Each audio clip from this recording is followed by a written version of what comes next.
Habari zenu.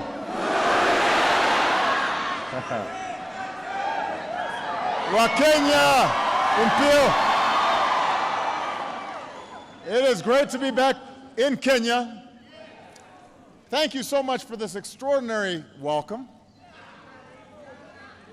I know it took a few years, but as president, I try to keep my promises.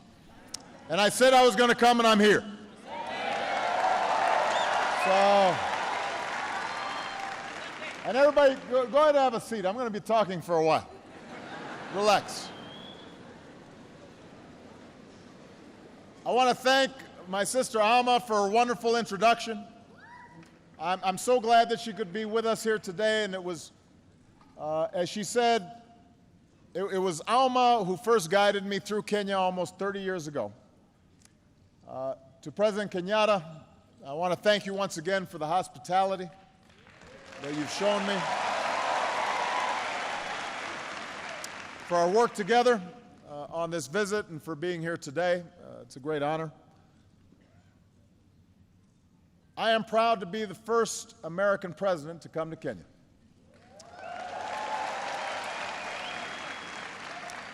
And of course, I'm the first Kenyan American to be president of the United States.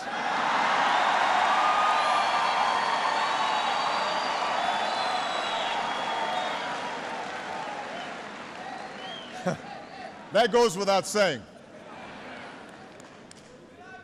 I love you back. I do. But as Alma was saying, the first time I came to Kenya, things were a little different.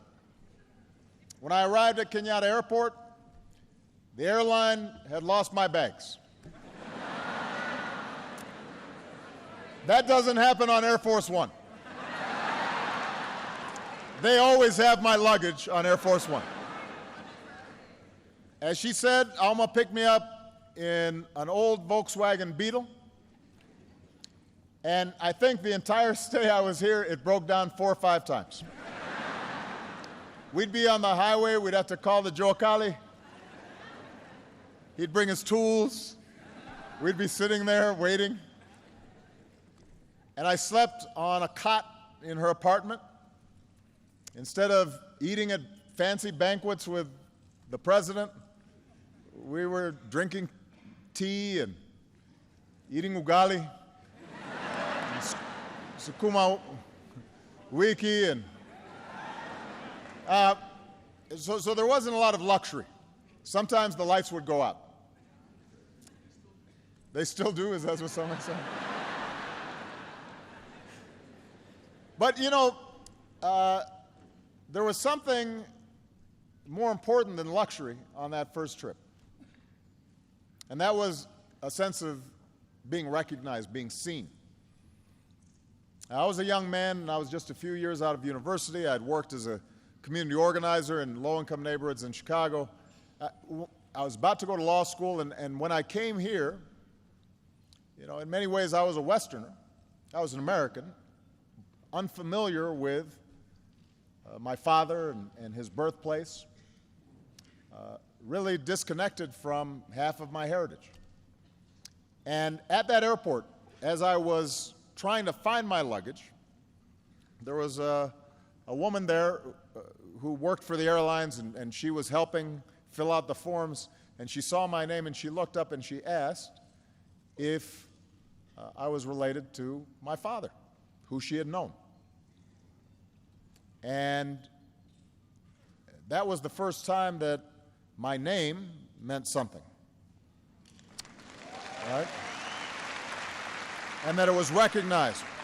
And over the course of several weeks, I'd meet my brothers, aunts, and uncles. I'd travel to Alego, the village where my family was from. I saw the graves of my father and my grandfather. And I learned things about their lives that I could have never learned through books. And in many ways, their lives offered snapshots of Kenya's history. But they also told us something about the future. My grandfather, for example, he was a cook for the British. And as I went through some of his belongings, when I went up country, I found the passbook he had had to carry as a domestic servant. It listed his age and his height, his tribe, listed the number of teeth he had missing. And he was referred to as a boy, even though he was a grown man in that passbook.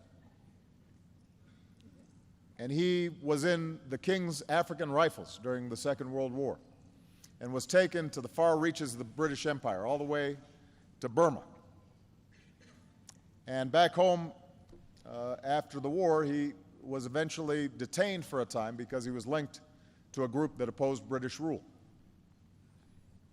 And eventually he was released. He forged a home for himself and his family. He earned the respect of his village, lived a life of dignity, although he had a well-earned reputation for being so strict that everybody was scared of him. And he became estranged from part of his family. So that was his story. And then my father came of age as Kenyans were pursuing independence. And he was proud to be a part of that liberation generation. And next to my grandfather's papers, I found letters that he had written to 30 American universities asking for a chance to pursue his dream and get a scholarship. And ultimately, one university gave him that chance, the University of Hawaii. And he would go on to get an education and then return home. And here, at first, he found success as an economist and worked with the government, but ultimately he found disappointment in part because he couldn't reconcile the ideas that he had for his young country with the hard realities that had confronted him. And I think sometimes about what these stories tell us, what the history and the past tell us about the future. And they show us the enormous barriers to progress that so many Kenyans faced just 1 or 2 generations ago. This is a young country. We were talking last night at dinner. The president's father was the first president. We're only a generation removed.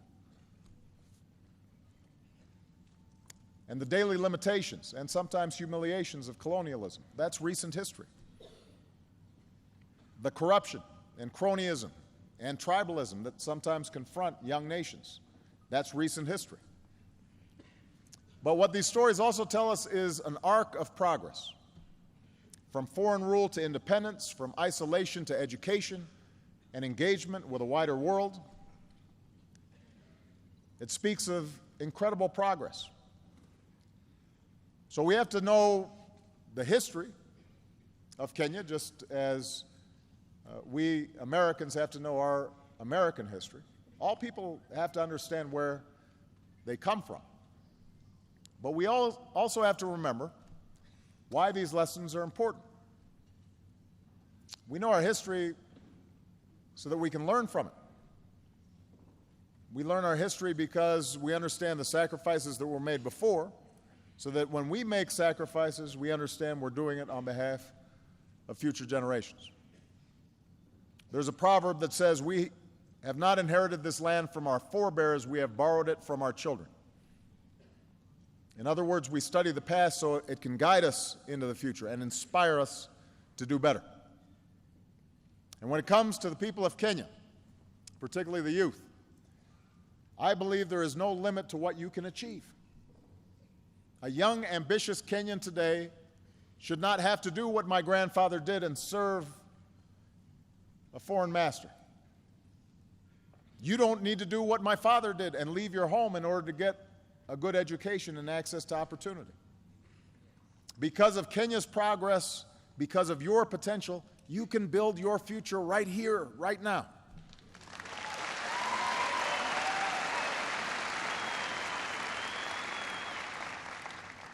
Now, like any country, Kenya is far from perfect, but it has come so far in just my lifetime.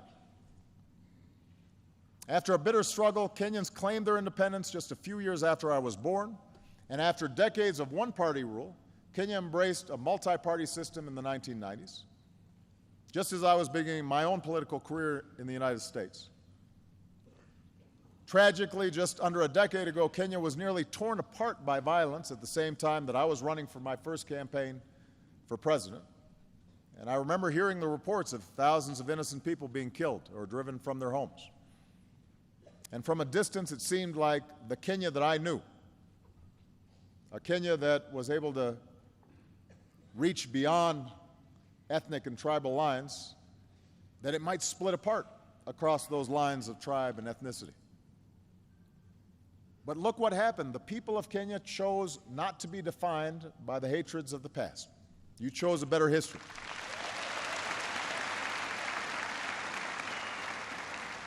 The voices of ordinary people and political leaders and civil society did not eliminate all these divisions, but you addressed the divisions and differences peacefully. And a new constitution was put in place declaring that every person has inherent dignity and the right to have that dignity respected and protected. A competitive election went forward, not without problems, but without the violence that so many had feared. In other words, Kenyans chose to stay together. You chose the path of Harambee. And in part because of this political stability, Kenya's economy is also emerging. And the entrepreneurial spirit that people rely on to survive in the streets of Kibera can now be seen in new businesses across the country, from the city square to the smallest villages. M-Pesa is changing the way people use money. New investment is making Kenya a hub for regional trade. When I came here as a U.S. Senator, I pointed out that South Korea's economy was the same as Kenya's when I was born, and then was 40 times larger than Kenya's. Think about that. Started at the same place. South Korea had gone here and Kenya was here. But today that gap has been cut in half, just in the last decade, which means Kenya is making progress.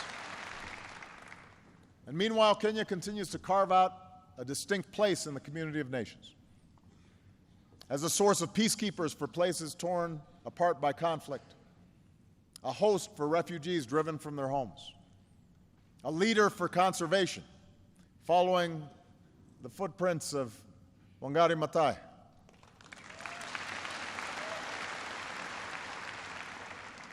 Kenya is one of the places on this continent that truly observes freedom of the press and their fearless journalists and courageous civil society members. And in the United States, we see the legacy of Kip Keino every time a Kenyan wins one of our marathons.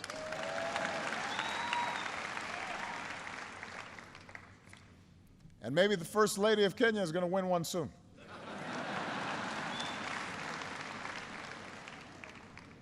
I told the President he has to start running with his wife.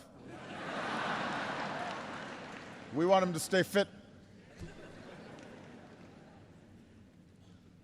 So there's much to be proud of, much progress to lift up. It's a good news story.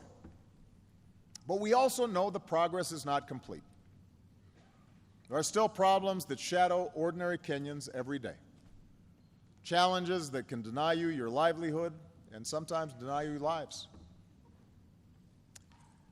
As in America and so many countries around the globe, economic growth has not always been broadly shared. Sometimes people at the top do very well, but ordinary people still struggle. Today, a young child in Nyanza province is 4 times more likely to die than a child in Central province, even though they are equal in dignity in the eyes of God. That's a gap that has to be closed. A girl in Rift Valley is far less likely to attend secondary school than a girl in Nairobi. That's a gap that has to be closed. Across the country, one study shows corruption costs Kenyans 250,000 jobs every year, because every shilling that's paid as a bribe could be put into the pocket of somebody who's actually doing an honest day's work.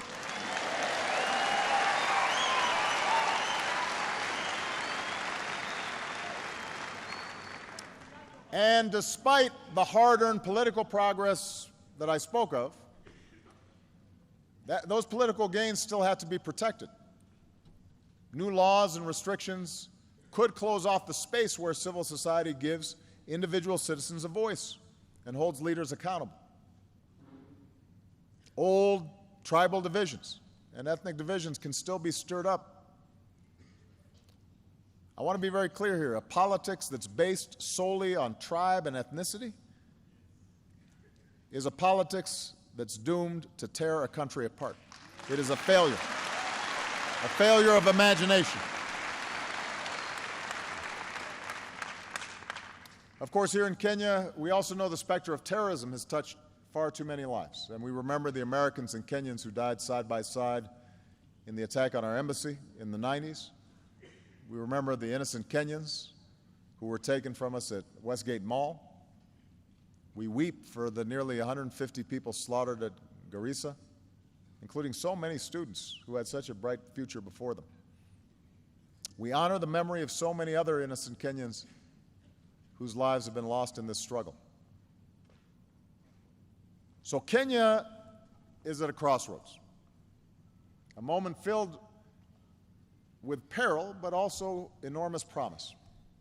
And with the rest of my time here today, I'd like to talk about how you can seize the moment, how you can make sure we leave behind a world that's better, a world that we've borrowed from our children.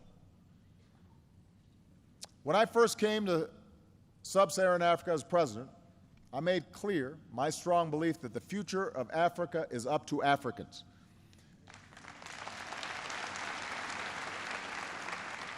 For too long, I think that many looked to the outside for salvation and focused on somebody else being at fault for the problems of the continent. And as my sister said, ultimately, we are each responsible for our own destiny. And I'm here as president of a country that sees Kenya as an important partner. I'm here as a friend who wants Kenya to succeed. And the pillars of that success are clear: strong democratic governance, development that provides opportunity for all people and not just some, a sense of national identity that rejects conflict for a future of peace and reconciliation. And today we can see that future for Kenya on the horizon, but tough choices are going to have to be made in order to arrive at that destination. In the United States, I always say that what makes America exceptional is not the fact that we're perfect.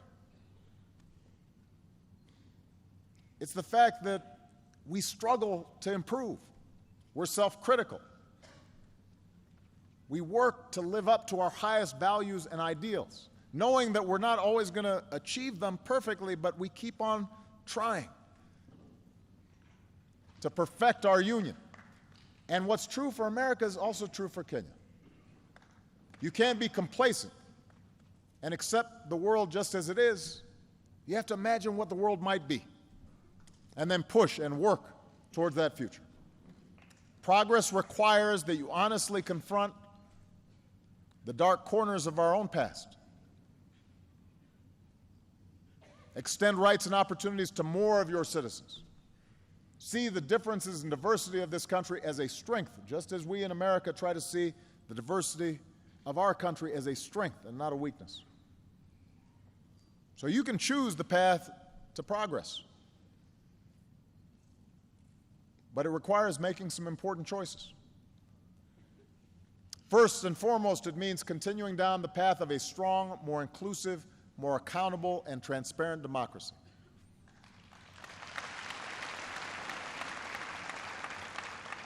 You know, democracy begins with a peacefully elected government. It begins with elections, but it doesn't stop with elections. So your Constitution offers a roadmap to governance that's more responsive to the people through protections against unchecked power, more power in the hands of local communities. For this system to succeed, there also has to be space for citizens to exercise their rights. And we saw the strength of Kenya's civil society in the last election when groups collected reports of incitement so that violence could be stopped before it spun out of control. And the ability of citizens to organize and advocate for change, that's the oxygen upon which democracy depends. You know, democracy is sometimes messy, and for leaders, sometimes it's frustrating. Democracy means that somebody's always complaining about something. Nobody is ever happy in a democracy about their government. If you make one person happy, somebody else is unhappy. Then sometimes somebody who you made happy, later on now they're not happy. They say, "What have you done for me lately?" But that's the nature of democracy. That's why it works, is because it's constantly challenging leaders to up their game and to do better. And such civic participation and freedom is also essential for rooting out the cancer of corruption. Now, I want to be clear. Corruption is not unique to Kenya. I mean, I want everybody to understand that there's no country that's completely free of corruption. Certainly, here in the African continent, there are many countries that deal with this problem, and I want to assure you I speak about it wherever I go, not just here in Kenya. So I don't want everybody to get too sensitive. But the fact is, too often, here in Kenya, as is true in other places, corruption is tolerated because that's how things have always been done. People just think that that is sort of the normal state of affairs. And there was a time in the United States where that was true too. My hometown of Chicago was infamous for Al Capone and you know, the mob and organized crime corrupting law enforcement. But what happened was that over time people got fed up, and leaders stood up and they said, "We're not going to play that game anymore." And you changed the culture and you changed habits. Here in Kenya, it's time to change habits and decisively break that cycle, because corruption holds back every aspect of economic and civil life. It's an anchor that weighs you down and prevents you from achieving what you could. If you need to pay a bribe and hire somebody's brother who's not very good and doesn't come to work in order to start a business, well, that's going to create less jobs for everybody. If electricity's going to one neighborhood because they're well connected and not another neighborhood, that's going to limit development of the country as a whole. If someone in public office is taking a cut that they don't deserve, that's taking away from those who are paying their fair share. So this is not just about changing one law, although it's important to have laws on the books that are actually being enforced. It's important that not only low-level corruption is punished, but folks at the top, if they are taking from the people, that has to be addressed as well. But it's not something that is just fixed by laws or that any one person can fix. It requires a commitment by the entire nation, leaders and citizens, to change habits and to change culture. Tough laws need to be on the books. And the good news is your government is taking some important steps in the right direction. People who break the law and violate the public trust need to be prosecuted. NGOs have to be allowed to operate, who shine a spotlight on what needs to change. And ordinary people have to stand up and say, enough is enough. It's time for a better future. And as you take these steps, I promise that America will continue to be your partner in supporting investments in strong democratic institutions. Now, We're also going to work with you to pursue the second pillar of progress, and that is development that extends economic opportunity and dignity for all of Kenya's people. You know, America partners with Kenya in areas where you're making enormous progress, and we focus on what Kenyans can do for themselves in building capacity. On entrepreneurship, where Kenya's becoming an engine for innovation. On access to power, where Kenya is developing clean energy that can reach more people. On the important issue of climate change, where Kenya's recent goal to reduce its emissions has put it in the position of being a leader on the continent. On food security, where Kenyan crops are producing more to meet the demands of your people and a global market. And on health, where Kenya has struck huge blows against HIV, AIDS, and other diseases, while building up the capacity to provide better care in your communities. America is also partnering with you on an issue that's fundamental to Kenya's future. We are investing in youth. We are investing in the young people of Kenya and the young people of this continent.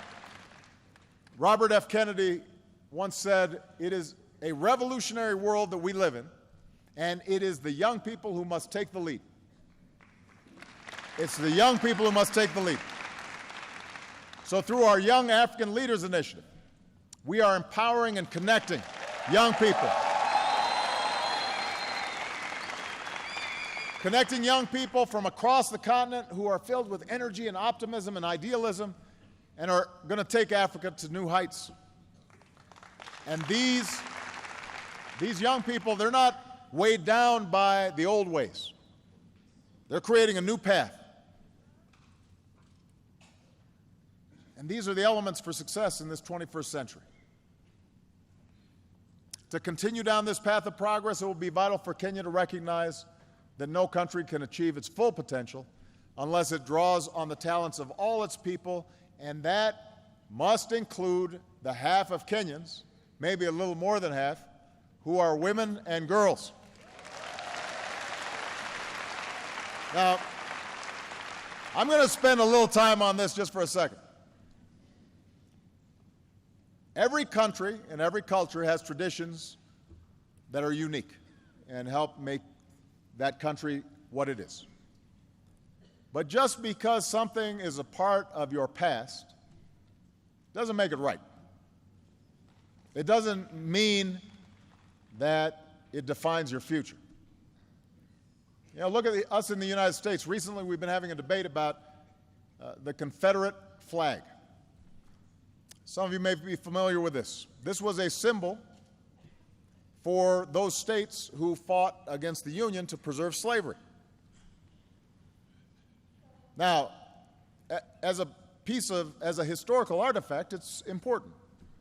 But some have argued that it's just a symbol of heritage that should fly in public spaces. The fact is, it was a flag that flew over an army that fought to maintain a system of slavery and racial subjugation. So we should understand our history, but we should also recognize that it sends a bad message to those who were liberated from slavery and oppression. And in part because of unspeakable tragedy that took place recently, where a young man who was a fan of the Confederate flag and racial superiority shot helpless people in a church. More and more Americans of all races are realizing now that that flag should come down. Just because something's a tradition doesn't make it right. Well, so around the world, there is a tradition of repressing women and treating them differently and not giving them the same opportunities, and husbands beating their wives, and children not being sent to school. Those are traditions. Treating women and girls as second-class citizens, those are bad traditions. They need to change. They're holding you back.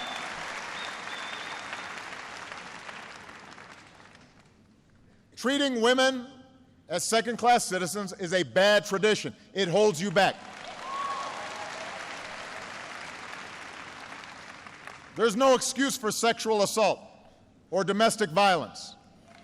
There's no reason that young girls should suffer genital mutilation. There's no place in civilized society for the early or forced marriage of children. These traditions may date back centuries. They have no place in the 21st century.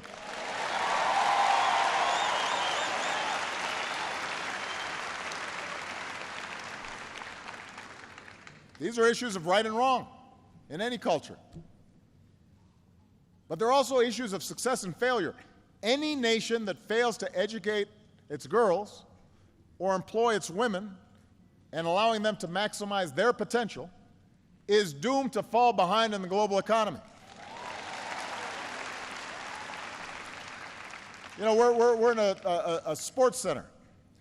Imagine if you have a team and you don't let half of the team play. That's stupid. That makes no sense. And the evidence shows that communities that give their daughters the same opportunities as their sons, they are more peaceful, they are more prosperous, they develop faster, they are more likely to succeed. That's true in America, that's true here in Kenya. It doesn't matter.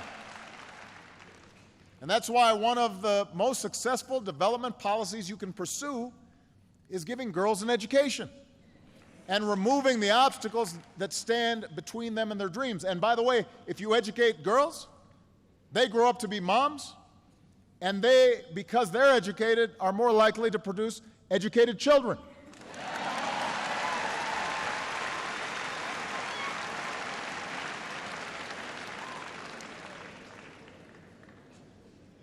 So,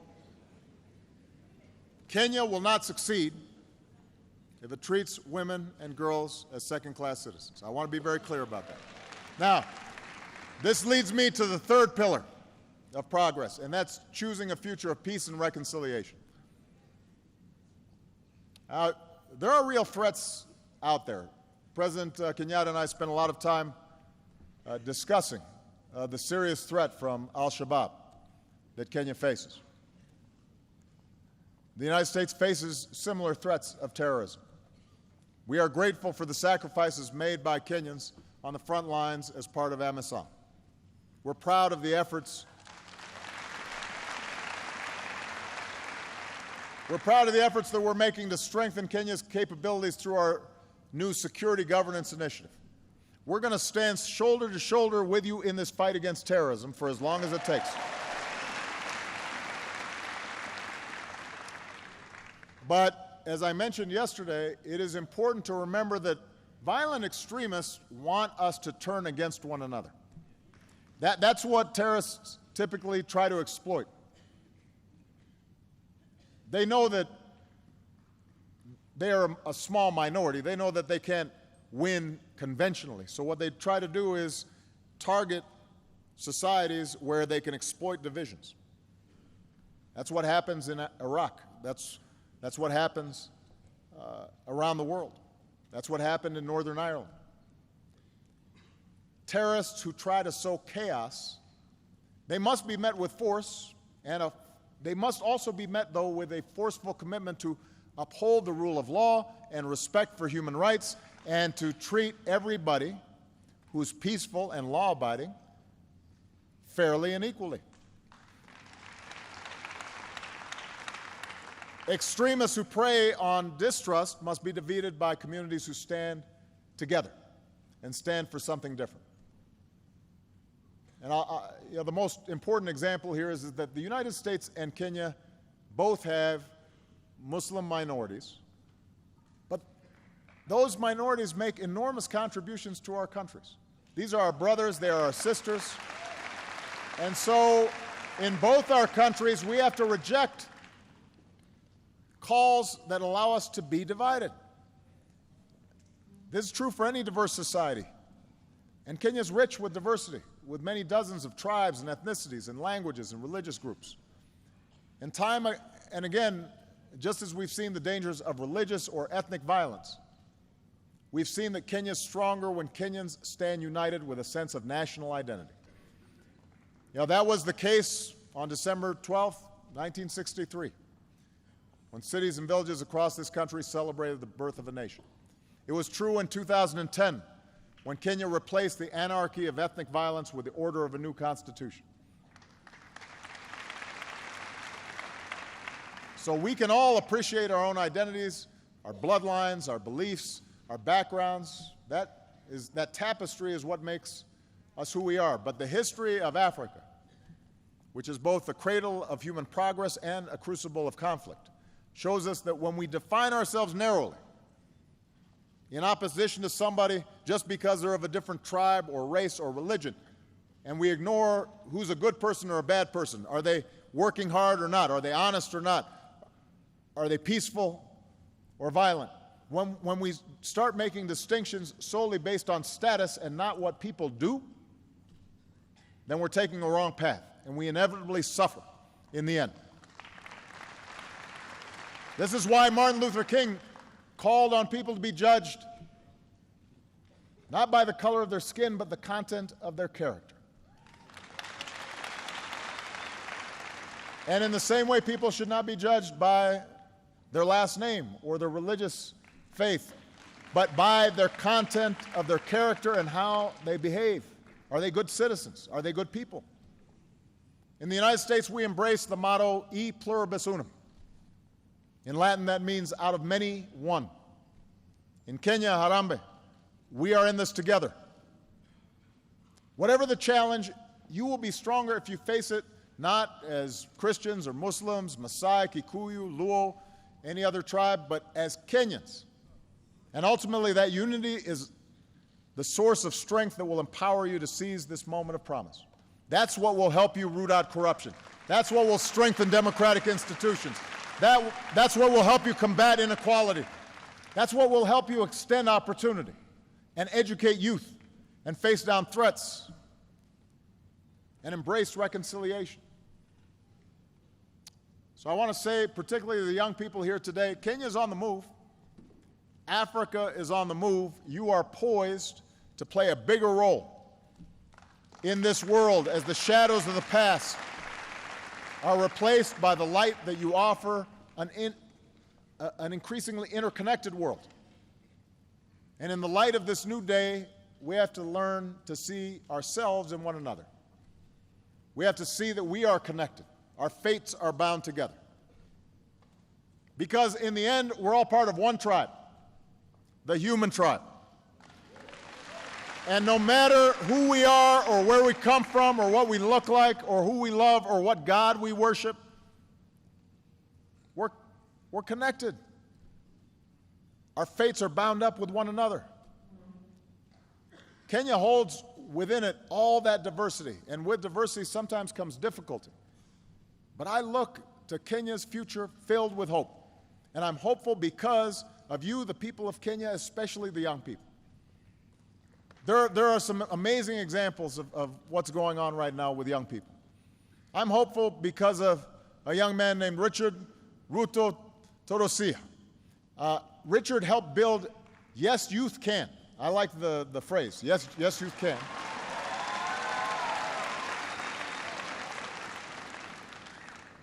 It became one of the most prominent civil society organizations in Kenya with over 1 million members. And after the violence of 2007, 2008, Yes, Youth Can stood up to incitement, helped bring opportunity to young people in places that were scarred by conflict. That's the kind of young leadership that we need. I'm hopeful because of a young woman named Josephine Kulea. So Josephine founded Samburu Girls Foundation, and she's already helped to rescue over 1,000 girls from abuse and forced marriage and helped place them in schools.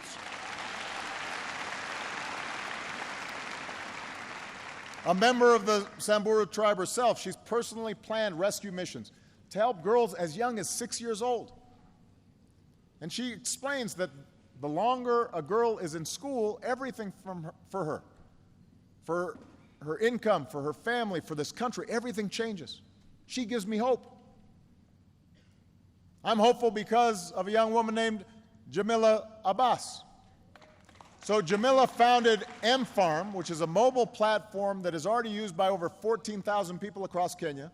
M-Farm makes it easy for farmers to get information that lets them match their crops with what the market demands. And studies show that it can help farmers double their sales. So here's what Jamila said. I love Kenya because you feel you are home anywhere you go. Home anywhere you go. That's the Kenya that welcomed me nearly 30 years ago as a young man. You helped make me feel at home, and standing here today as President of the United States, when I think about those young people and all the young people in attendance here, you still make me feel at home. And I'm confident that your future is going to be written across this country and across this continent by young people like you. Young men and women who don't have to struggle under a colonial power, who don't have to look overseas to realize your dreams. Yes, you can realize your dreams right here, right now.